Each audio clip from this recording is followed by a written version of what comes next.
The Quilt Makers Gift, written by Jeff Bermborough and Gal de Markin. Read aloud by Kate Freckleton. There was once a quilt maker who kept a house in the blue, misty mountains up high. Even the oldest great-great-grandfather could not recall a time when she was not up there sewing away, day after day. Here and there, and wherever the sun warmed the earth, it was said she made the prettiest quilts anyone had ever seen.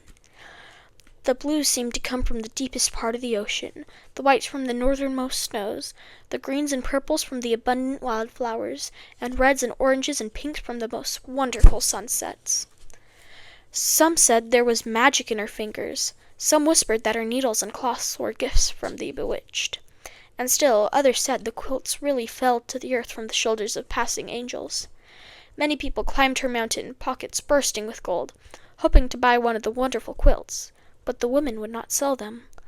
"I will give my quilts to those who are poor or homeless," she told all who knocked on her door.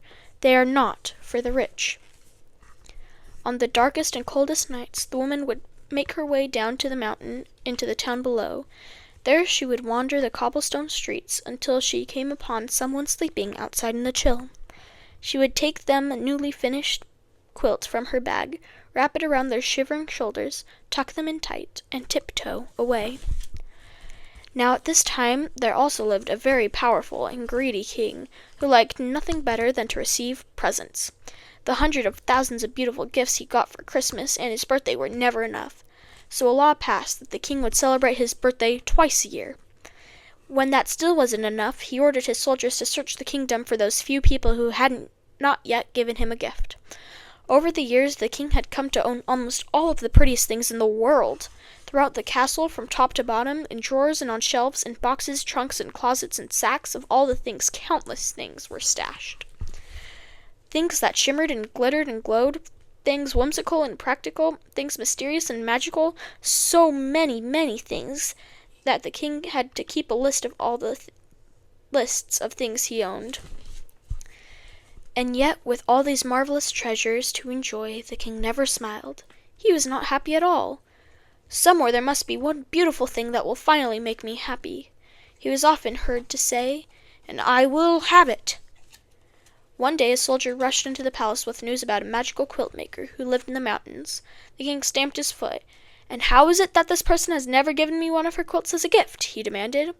"She only makes them for the poor, your majesty," the soldier replied, "and she will not sell them for any amount of money." "Well, we shall see about that," the king roared. "Bring me a horse and 1,000 soldiers." And they set off in search of the quilt maker. When they finally arrived at her house, the quilt maker merely laughed. "My quilts are for the poor and needy, and I can easily see that you are neither." "I want one of those quilts," the king demanded. "It might be the one thing that will finally make me happy." The woman thought for a moment. "Make presents of everything you own," she said, "and then I'll make a quilt for you. With each gift that you give, I'll sew in another piece. When at last all your things are gone, your quilt will be finished." "Give away all my wonderful treasures?" cried the king. "I don't give away things, I take them." And with that he ordered his soldiers to seize the beautiful star quilt from the quilt maker. But when they rushed upon her, she tossed the quilt out the window, and a great gust of wind carried it up, up, and away. The king was now very angry. He marched the woman down through the town and up another mountain, where he had his royal ironmaker shape a thick bracelet of iron. Then they chained her to a rock in the cave of a sleeping bear.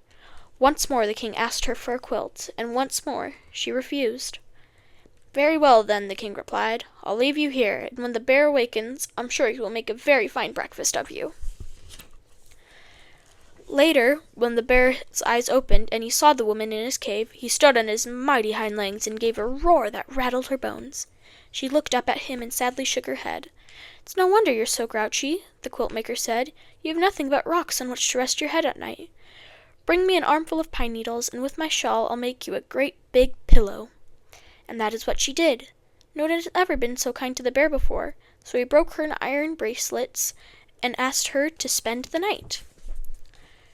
Now, although the king was very good at being greedy, he was very bad at being mean. All the night he could not sleep for thinking about the poor woman in the cave. Oh my, what have I done?" he wailed. So he woke up his soldiers, and they all marched in their pajamas up to the cave to save her. But when they arrived, the king found the quilt maker and the bear having a breakfast of berries and honey. Now the king completely forgot about feeling sorry and became angry all over again. He ordered the royal island makers to build an island barely big enough for the woman to stand on her tiptoes. Once again, the king asked her for a quilt, and once again she said no. "Very well," the king replied. "Tonight, when you're too tired to stand, you shall lie down to sleep. You shall drown." And the king left her alone on the tiny island. Shortly after he left, the quilt maker saw a sparrow flying across the great lake. A cold, fierce wind was blowing, and it did not look like the poor bird would make it to shore. The quilt maker called to him, and he stopped to rest on her shoulder. The poor tired sparrow was shivering, and the woman made him a coat from the scraps of her purple vest. When he was warmed and the wind had stopped, the bird flew off. But he was very grateful to the quilt maker for what she had done. Soon the sky darkened and the air filled with a huge cloud of sparrows. Thousands of wings beating together, they swooped down, lifted the woman in their little beaks, and carried her safely ashore. And again that night, the king could not sleep for thinking about the woman alone on the island. Oh my, what have I done?" he moaned. So he woke up his sleepy soldiers again, and they marched in their pajamas down to the lake to set the woman free. But when they arrived, she was sitting on a tree limb, sewing tiny purple coats for all the sparrows. "I give up," the king shouted. "What must I do for you to give me a quilt?" "As I said," the woman answered, "give away all the things which you own, and also a quilt for you. And with each gift that you give, I'll add another piece to your quilt." "I can't do that," cried the king. "I love all my wonderful, beautiful things." "But if they don't make you happy," the woman replied, "what good are they?" "That's true," the king sighed, and he thought about what she had said for a long, long time. So long that weeks went by. "Oh, all right," he finally muttered. "If I must give away my treasures, then I must." The king went to his castle and searched from top to bottom for something he could bear to give away. Frowning, he finally came out with a single marble. But the boy who received it smiled so brightly in return, the king went back for more things. Eventually he brought out a pile of velvet coats, and went about the town giving them to people dressed only in rags. All were so pleased that they marched up and down the street in a grand parade. Still, the king did not smile. Next the king fetched 100 waltzing blue Siamese cats, and the dozen fish that were clear as glass. Then the king ordered the merry-go-round with the real horses to be brought out. Children cried with delight and cartwheeled around him, just as the smallest of smiles began to show on the king's face. The king looked about him and saw the dancing and merrymaking of all the happiness his gifts had brought. The child took hold of his hand and pulled him into the dance. Now the king really smiled and even laughed out loud. "How can this be?" he cried. "How can I feel so happy about giving my things away? Bring everything out! Bring it all out at once!" Meanwhile the quilt maker kept her word, and started making a special quilt for the king, with each gift that he gave, she added another piece to his quilt. So the king kept on giving and giving. When at last there was no one left in town who had not received something, the king decided to go out into the world and find others who might be in need of his gifts. But before he left, the king promised the quilt maker he would send his sparrow back to her each and every time he gave something away. Morning, noon, and night the wagons rolled out of town, each piled high with the king's wonderful things. And then for years and years messenger sparrows flew to the quilt maker's window, still, as the king slowly emptied his wagons, trading his treasures for smiles around the world. On and on the quilt maker worked, and piece by piece the king's quilt grew more and more beautiful. Finally, one day a weary sparrow flew into her window and perched on her needle.